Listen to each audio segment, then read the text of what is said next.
तो यहाँ पे बच्चे प्रॉब्लम है, what is a 5 digit palindromic number that is divisible by 485।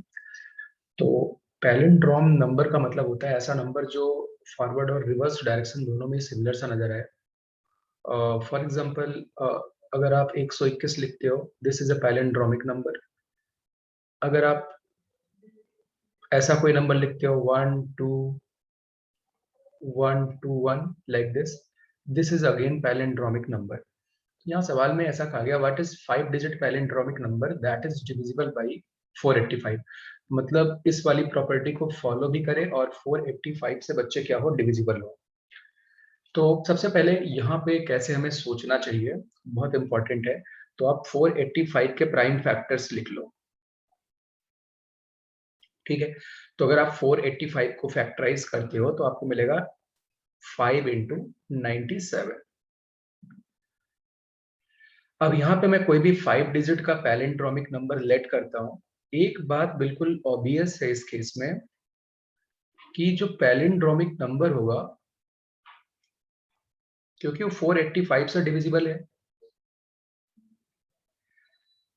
तो उसका जो स्टार्टिंग और एंड वाला डिजिट होगा, दोनों पे अपने को 5 नजर आना चाहिए, राइट। मतलब वो नंबर कुछ ऐसा होना चाहिए लाइक 5।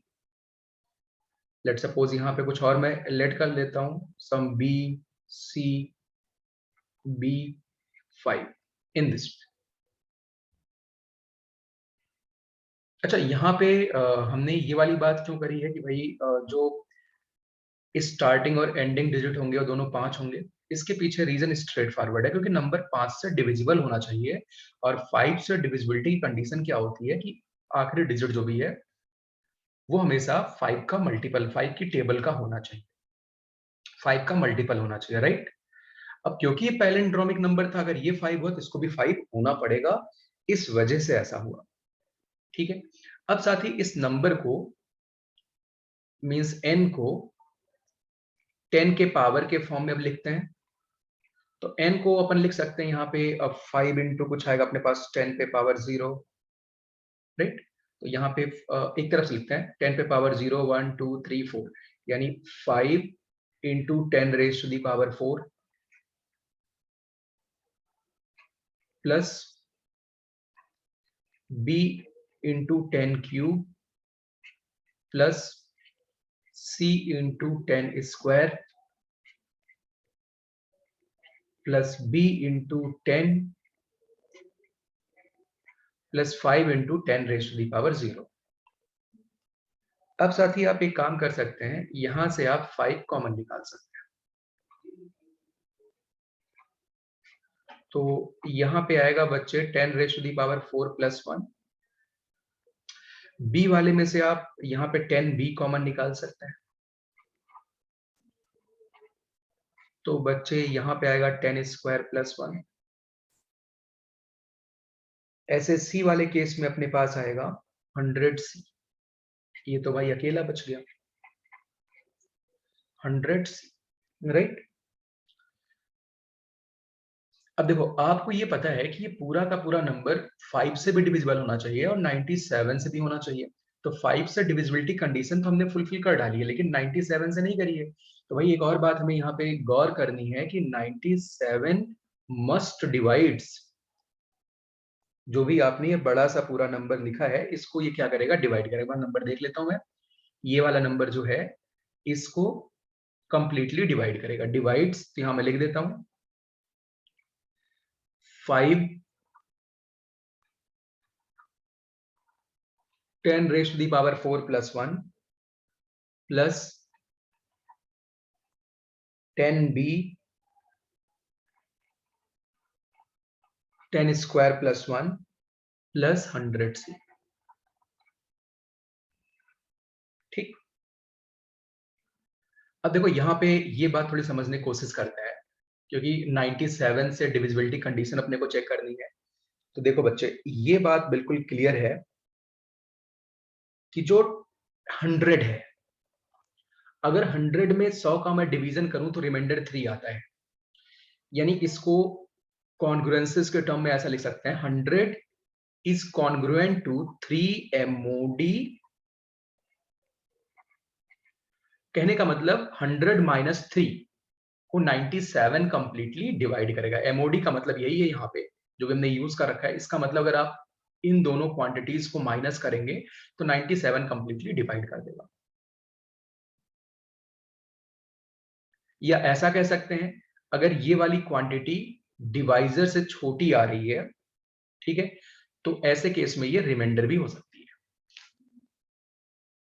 तो 100 इज कॉन्ग्रुएंट टू 3 MOD 97 मतलब 100 माइनस 3 को 97 से डिवाइड करोगे तो कंप्लीटली डिविजिबल हो जाएगा।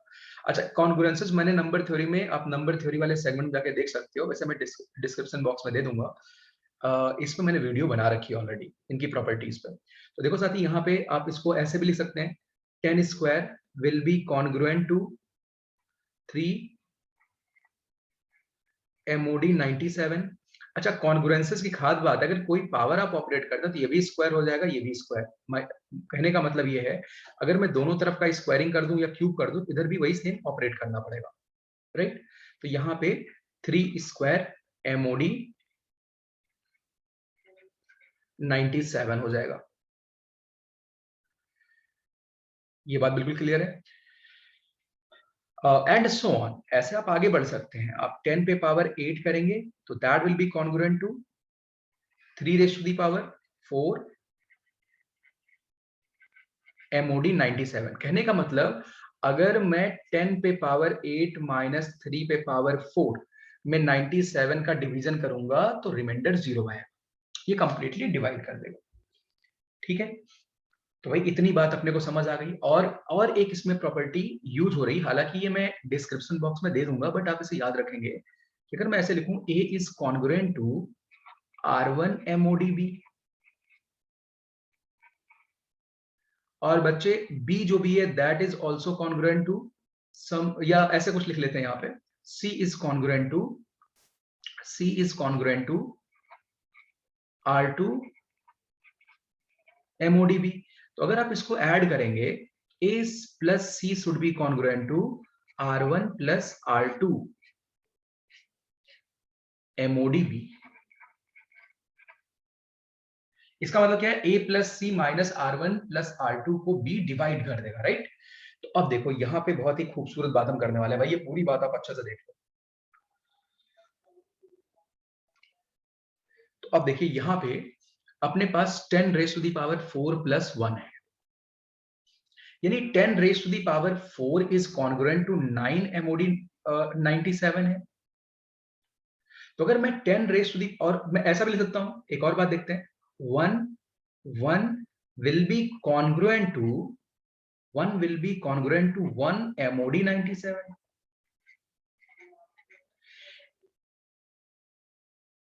इसका मतलब 10 raise to the power 4 plus 1। देखो अगर इन दोनों को मैं ऐड करूं ऐसे, तो आप यहां से कह सकते हैं कि 10 raise to the power 4 plus 1 that will be congruent to 9 plus 1 यानी 10 MOD 97, राइट। यहां तक कोई समस्या नहीं, इज कॉन्ग्रुएंट टू 10 MOD 97 आ जाएगा। तो इस तरीके से अगर मैं इसकी बात करूं यहां पे, तो अपने पास ये एक्सप्रेशन लिखा हुआ है, यानी अगर 10 raise to the power 4 plus 1 में 97 का डिवीजन करते तो रिमाइंडर कितना आ रहा है, 10 आ रहा है। ऐसे ही यहां पे क्या लिखा हुआ है, 10 स्क्वायर प्लस 1, इसमें अगर मैं 97 का डिवीजन करता तो रिमाइंडर कितना आएगा, 4, क्योंकि 10 स्क्वायर से 3 आया था, 1 अलग से जोड़ेंगे तो यहाँ 4 आएगा और यहां से 3 आएगा। इसका मतलब अब ये बात, अगर क्योंकि भाई 97 इसको डिवाइड कर रहा था कंप्लीटली, और हमने पहले ही प्रूव कर लिया कि 97 मतलब 10 पे power 4 is congruent to 3 square MOD 97 and 1 is congruent to 1 MOD 97, यानी 10 पे power 4 plus 1 will be congruent to 10 MOD 97। इतनी बात हमने कर ली है। इसका मतलब मैं ये कह सकता हूं कि 50, तो भाई 10 पे पावर 4 प्लस 1 से कितना आया था, 10 आया था, राइट। 50 और 10 स्क्वायर प्लस 1 से 4 आया था, तो यहाँ पे 40b प्लस 100c से कितना आएगा बच्चे? 3. That will be congruent to 0 MOD 97. ये भाई बहुत खूबसूरत बात थी. तो अब आप यहां तक पहुंच गए. इसका मतलब 97 इसको कंप्लीटली डिवाइड कर जाएगा. अब तुम्हें एक और बात पता है कि भाई जो 97 है दैट कैन नॉट डिवाइड 10. 10 को तो डिवाइड कर नहीं सकता. 97 कैन नॉट डिवाइड 10. तो आप ये बात यहां लिख सकते हैं. अब अगर 10 को डिवाइड नहीं कर पाएगा 97, क्योंकि यहां पे इस पूरी क्वांटिटी को डिवाइड कर रहे हैं, तो आप ये कह सकते हैं कि जो 4b plus 10c plus 5, 4b plus 10c plus 5, ये वाली quantity will be congruent to 0 MOD 7, MOD 97. ऐसा क्यों लिख पाए? क्योंकि 97 10 को डिवाइड नहीं कर पा रहे.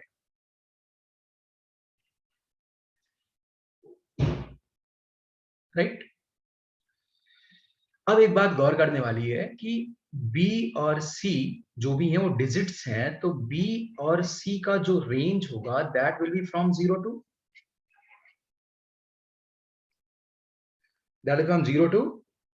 9. अच्छा, अगर मैं इस बेसिस पे 4b, अब देखो यहां पे 4b प्लस 2c का कैलकुलेशन कर लेते हैं. 4b plus 2c equal to 97 minus 5. तो भाई यहां से 4b प्लस 2c कितना होएगा? That will be equal to 92. यानी 2b प्लस c इक्वल्स 46.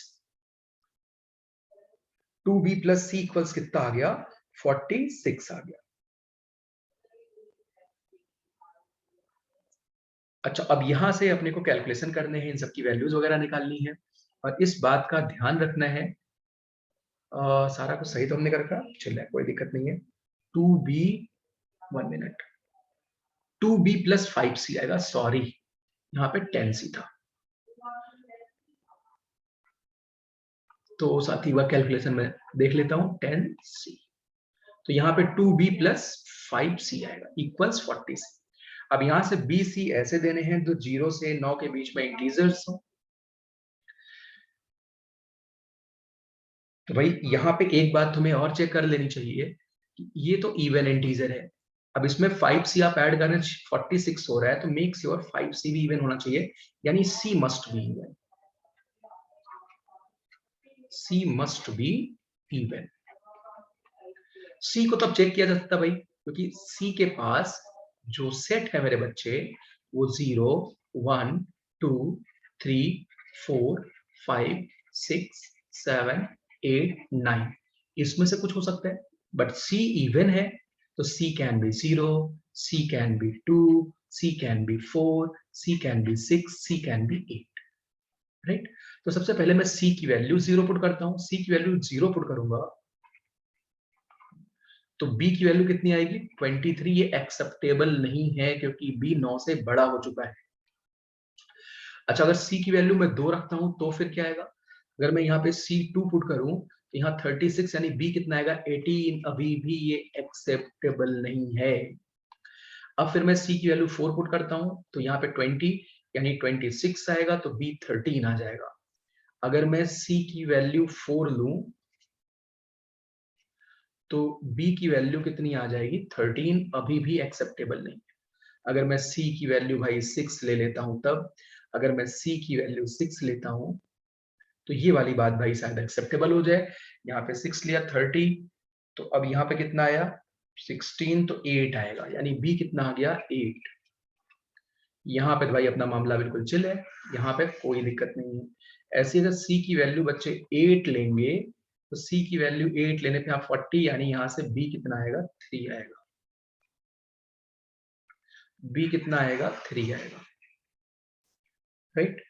तो अपने पास पेयर्स बन गए बी और सी के, राइट। कोई दिक्कत तो नहीं यहाँ तक? यानी अपने पास क्या क्या बना, बी 8 6, एक पेयर 8 6 बना, दूसरा क्या बना, 8 3 का बना,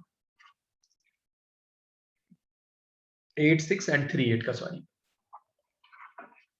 हम यहाँ पे बी सी पेयर की बात कर रहे हैं।